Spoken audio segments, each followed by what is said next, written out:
Hey, John Crestani here, and in this video I'm going to be this is not about cats, this is actually about one of the hardest decisions that I've had to make continually in the process of being an entrepreneur and really being successful and being in control of my time and creating luck on my side, which has been dropping my loser friends. Now, that may not sound obvious, but I'm going to go into detail a few stories of my life where I've had to do this, and it's been the most momentous thing in my life to surround myself with a high net worth group of people so that I could move forward in my business, in my career, in my family, irregardless of even if I was doing the right things. And that's by curating a really good social circle. Now, curating a good social circle is nice, but again, the most difficult and the real work around that is actually getting rid of the negative influence. Again, this video is part of my series about taking back control of your time. And I'm going to be going into how I was able to drop my loser friends and why I believe so firmly that dropping your loser friends or family members even is going to be one of the most difficult, yet one of the most important decisions you ever make in becoming successful. Prepare for some hard, deep work in this video. See you in a second.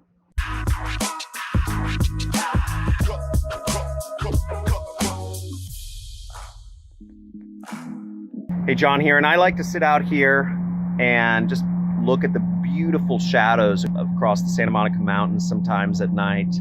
This is where I hang out and just kind of enjoy stuff.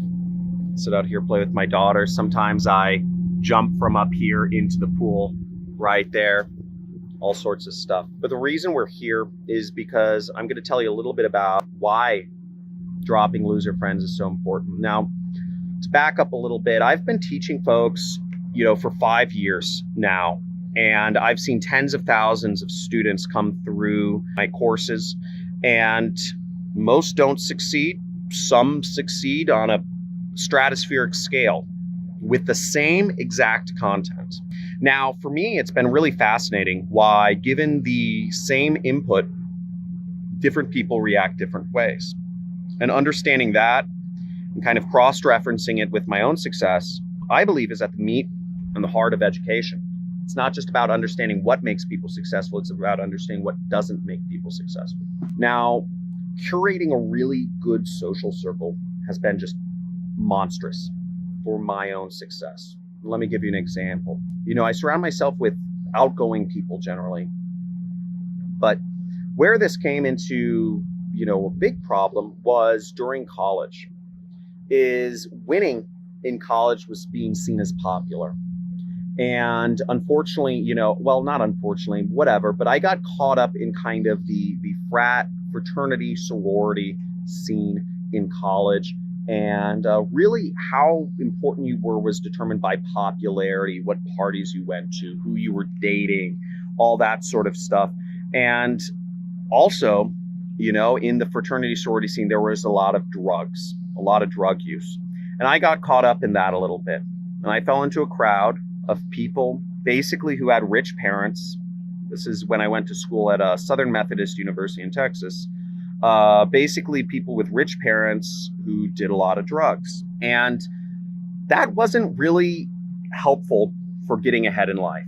It wasn't helpful at all. What I did was I ended up actually quitting school after 2 years because I went to a local community college in Los Angeles.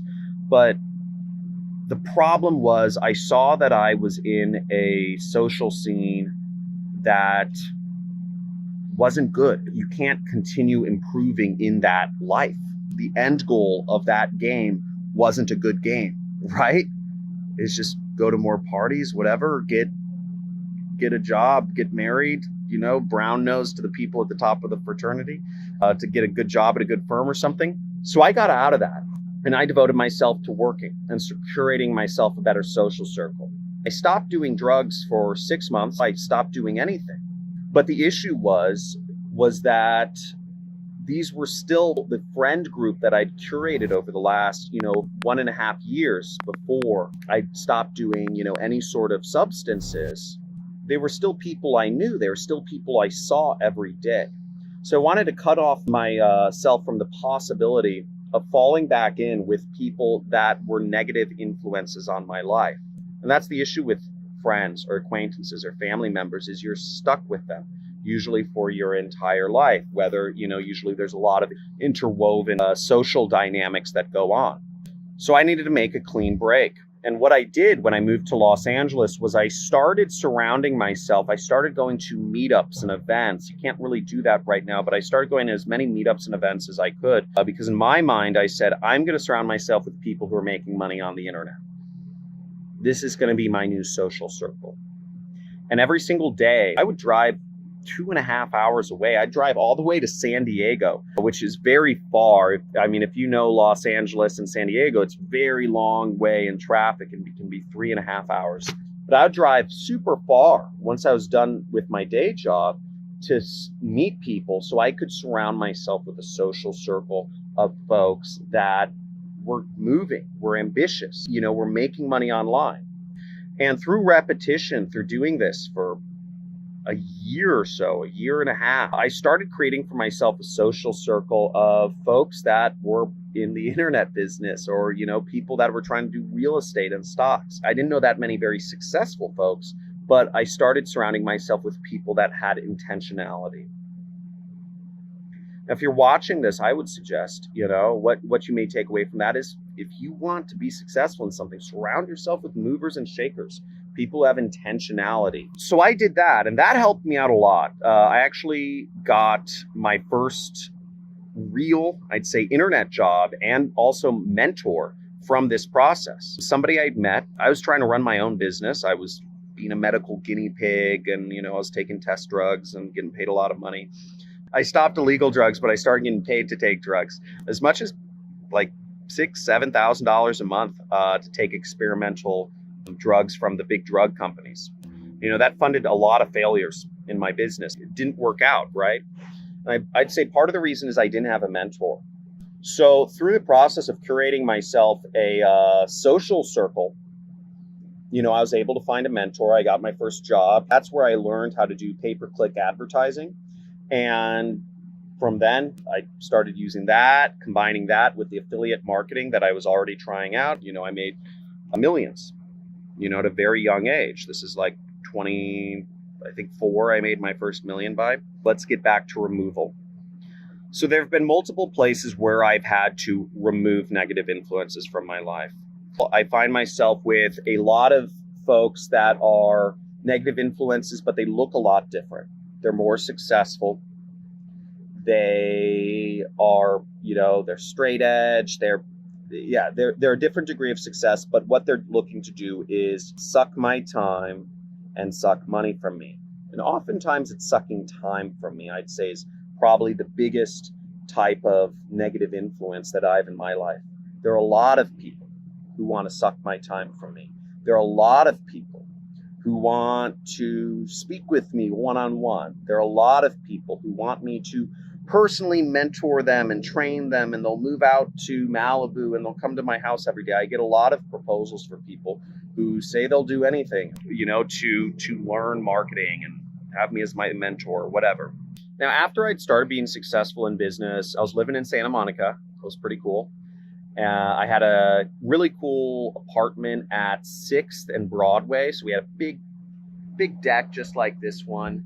We had, beer pong on it. We could walk to the 3rd Street Promenade, which is kind of like an international tourist attraction. We could walk to the beach. It was really cool. And chicks dug it. We had bars all around us, really fancy restaurants. It was fun. But one of the issues that I came into living in Santa Monica was that, on one hand, I located myself there because everybody wanted, because people would come to me as opposed to me having to go.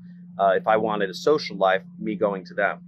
But the downside was that we had, I was in a really sick spot, and lots of people love to come over and party and pregame at our place. So we were kind of like this central hub for social activity, because we're in our young or mid 20s. So we had a really cool spot to be. We're in the hip, hot part of town in LA. This caused some issues because you fall into these don't want to call them traps, but you fall into this kind of like social routine where, suddenly you have all these weekly events you're doing, and suddenly you have people coming in and out of your place, because your roommate invites them over, because I invite them over, because, you fall into this social routine of activity. And that doesn't really service, it's comfortable, but it doesn't really service the hunger. It doesn't service the ability to be single-mindedly focused on being successful. One of my solutions to that, oddly enough, was traveling. Traveling provided me a reset, provided me that time to just isolate myself almost and focus on solving the issue at hand, which was creating ads that had high conversion rates, high ROIs, so I could make a lot of affiliate commissions. So in a sense, I'd say I almost ran away, right? I'd say that was kind of, what I did during college when I surrounded myself with the wrong social scene. In Santa Monica, when I was successful, I didn't fully run away because I'd always come back. And my friends, who have been my friends since I was in high school, the friends I still hang out with from high school are all multimillionaires now, which is pretty neat. So we've kept up, and Los Angeles has just been an absolute hotbed of economic activity.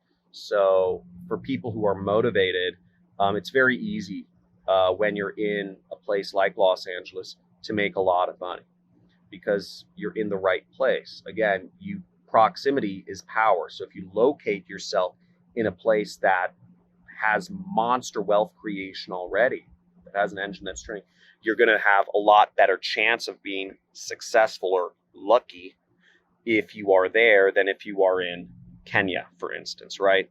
And I'd say the third way that I've actually practiced removing loser friends from my life is slightly different than what you'd expect. It's removing really loser people that work with me from my life. Now, when you're running a business, you almost become friends with the people you work with, or you do become friends with some of the people you work with. Whether that's good or bad, I don't know. I'm a horrible manager, right? I'm not good at managing people. That's why I run an internet business. But I do work with a number of people now, contractors, people that work for me full time, etc., because we're growing. And, I've started getting a substantial business, which is really exciting. But how my business started was I would find people that would want to work for me for a relatively reasonable rates. Okay. And I'll just bring on anybody who wanted to work with me. Right. So I'd say, yeah, you're motivated, you're excited, you want to make it. Let's go work for me. Unfortunately, that attracted to me what I call opportunists. I'd consider many people watching kind of videos on how to make money online, I'd consider them opportunists, right? People that change their mind on what business they're in from week to week, from month to month. People who always have ideas, people who are always talking about what the next crypto is, right? I've heard a lot of these conversations. Yo, which Bitcoin are you investing in? Which crypto? That's what I call opportunist talk. And I attract a lot of those people, right? Because I'm teaching how to start an online business, and I would end up hiring or working with or contracting out or outsourcing work to folks that approach me like that. I always appreciate people who just cold outreach and say, hey, John, I have an idea. I can make you a lot of money. I'm like, cool, thanks. I love people with ideas to make me money. And we start working together. But now I don't go about it that way. What I've done to take back my time is I've had to remove a lot of these opportunist folks, because the issue with opportunists in my mind, it's a great way to make a little money. But ultimately, if you have an opportunistic mindset where you're just really just excited about the opportunity and bouncing around, I found those people don't work as well long term in a company, an organization that is trying to do bigger and better things. Does that make sense? So opportunists don't do that well in jobs. And surrounding myself with folks that, playing for themselves, which is fair. I'm teaching folks how to play for themselves and make money. Doesn't work within a company environment. It doesn't work to build bigger and greater things. I also believe this is why one of the reasons why a lot of teachers like myself in what we call the business opportunity market, the Grant Cardones, the Ty Lopez's, the you name it, don't end up building monstrous world-changing companies. They end up building popular mastermind programs and seminars, multi-level marketing organizations, etc. But not multi-billion dollar sorts of concerns that actually don't just help the world in an incremental way, but help the world in a 0 to 1 type of a way. And I needed long-term folks with very sharp minds to help me get to the next level in my business. So I had to drop a lot of the people that came to me, that even became friends, that started working for my organization in the beginning, because they're too opportunistic. They weren't thinking big picture. They didn't work well in organizations. They couldn't think about systems like that. That's been a very difficult process. That's been a very difficult process for me. It's been a sad process. I'm not altogether happy about it. And it's something that's really happened this past year, where I've dropped a lot of people from my company that have worked with me.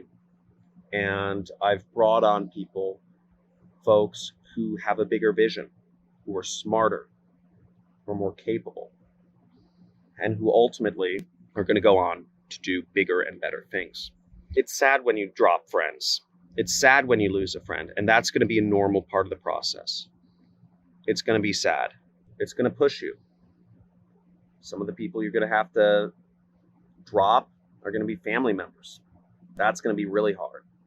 I'll talk about that in another video. But you don't necessarily have to not lose your family members as much as you're just not responding to every invitation they give you to hang out.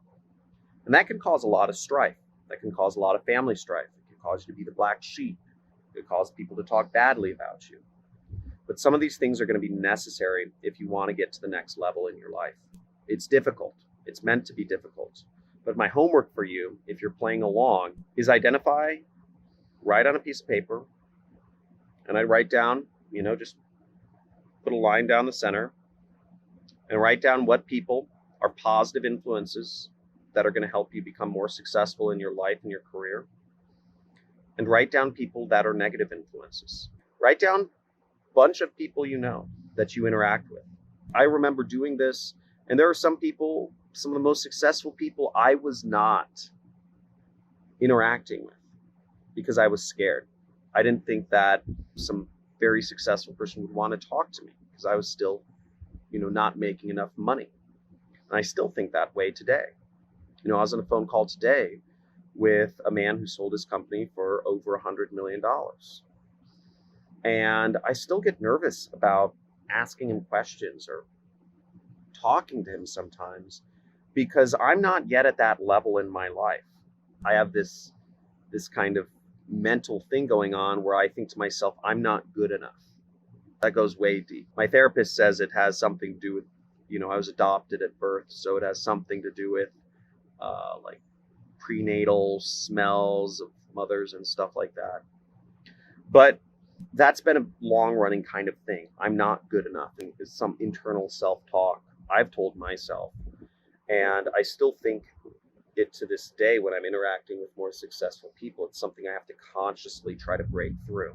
I kept myself away from the most successful people, and I'd relax and go back to the easy people, the drinking buddies, right? The drinking buddies is the best way I call it. That's one of the things I stopped doing. I stopped hanging out with the drinking buddies as well. I stopped hanging out after soccer even. We'd play soccer with my friends, and I wouldn't always go drinking afterwards because I was trying to stop myself from getting into this drag where I get into too comfortable of a place and I stop putting the pedal to the metal in my business. So I'll give you those things to think about. Your homework is identify the winner friends, the winner acquaintances that you should be interacting more with, and also identify which friends or family members you need to drop to become more successful in your life. I hope this helps you out. Drop a like on this video, leave a comment if you have a question or if this has been helpful. Make sure you subscribe and make sure you hit the notification bell. Once again, this video is part of a series of videos where I'm going to be talking about how to get back your time, essentially. How to get back your time, because the stats I've looked at are 99% of folks that watch my YouTube videos on methods to make money online don't do anything. But I'm being a little bit of a contrarian here, as I'm going to focus on the 99% of folks that do nothing.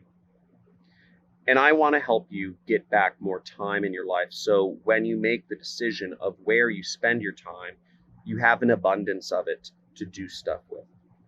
Thanks for watching. Talk to you soon. Bye.